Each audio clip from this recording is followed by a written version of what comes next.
Hello, Shannon Willits here, and today I want to talk with you about the diaphragm and it being the missing link to a functional, stable core.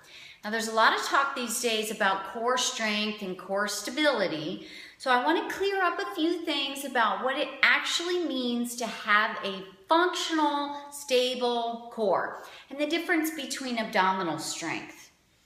So stability is everything. You can't be efficiently mobile if you are inefficiently stable.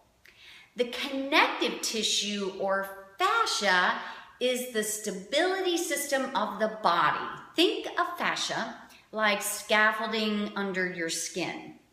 And I want to point out some flaws to the traditional muscle approach to fitness. And I've worked with some folks that have come in to me who are in pain and they tell me they do 100 crunches every day or some variation of abdominal work. And these folks turn out to be very, very weak and very unstable. Yes, their abdominal muscle, their rectus abdominis is strong. However, when they stand up, they look like they're still in their crunch position, so they're in a rounded, tucked position. And you can imagine how that distorted posture affects the functions of the other joints, you can imagine. And it's easy to see that this really is not ideal. So muscle imbalance is traditionally viewed as the root cause of poor posture or alignment. And this approach implies that there's a quick fix that can work on every body. And this is really the primary flaw of the traditional model. Even current techniques, including Pilates, which I teach, and functional exercise, are based primarily on muscular imbalance. And while alignment and muscle imbalance should definitely be part of the assessment, we really need to evolve the model. Humans are task-oriented, and what this means is that we don't usually think about movement, we just move.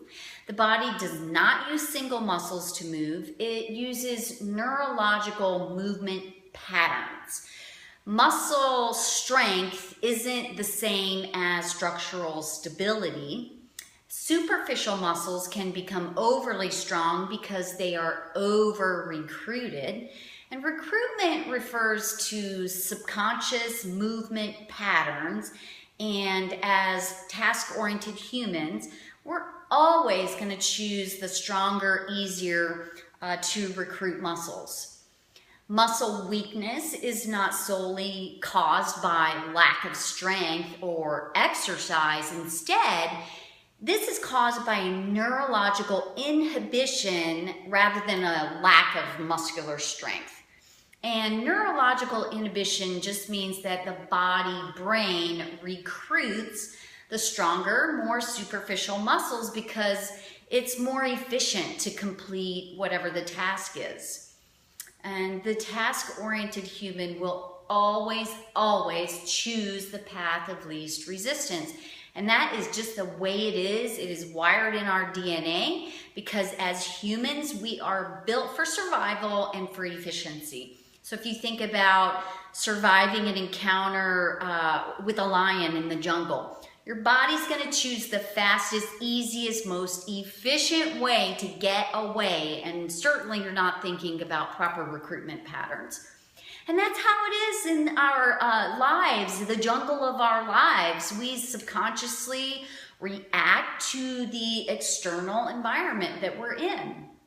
So now that we know that humans use movement patterns and not isolated muscles to move, it only makes sense to think of a functional core as a mechanism that is reflexive. And so I'd like to introduce you to the concept of the neurofascial system.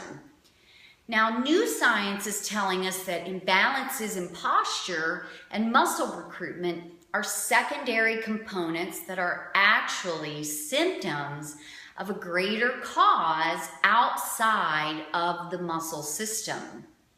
Treating the muscles without addressing the neurofascial system will always exacerbate the imbalance, and that's a big deal. So a simplified model of the neurofascial system is what we call in MELT the autopilot. Think of the autopilot as the body's brain.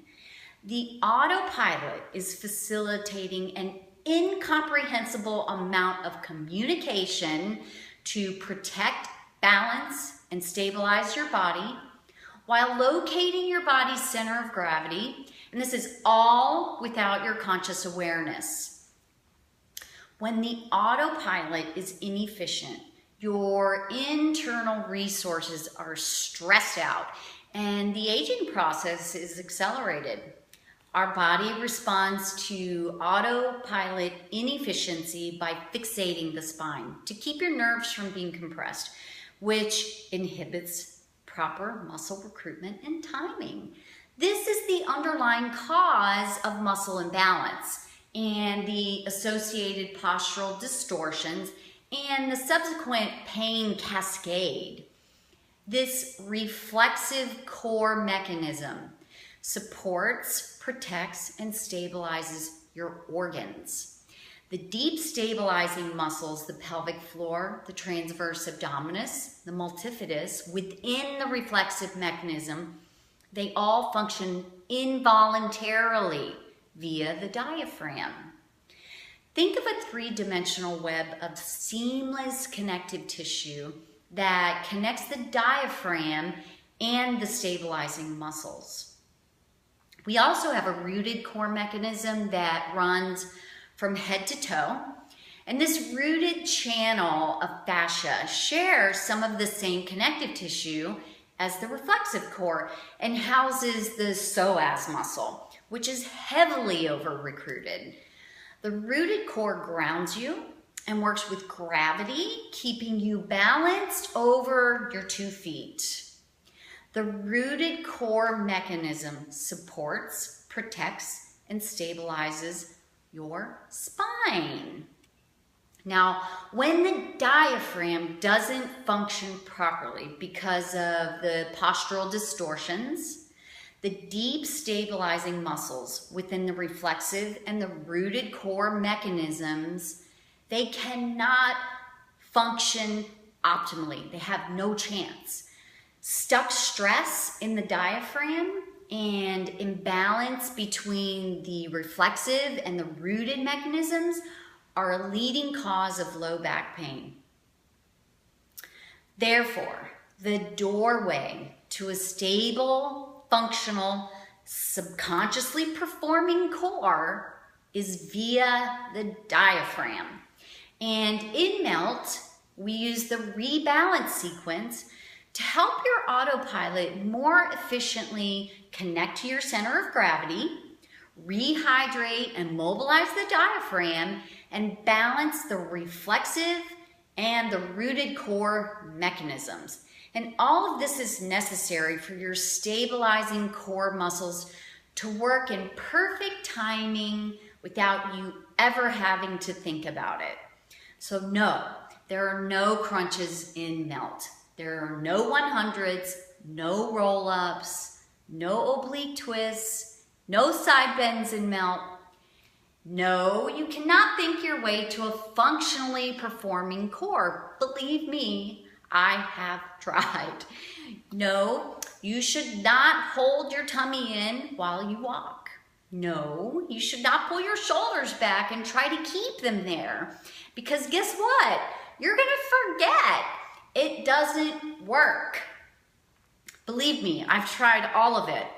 So just remember, as humans, we are task-oriented. Your body will choose the path of least resistance and compensate to achieve the task at hand, always.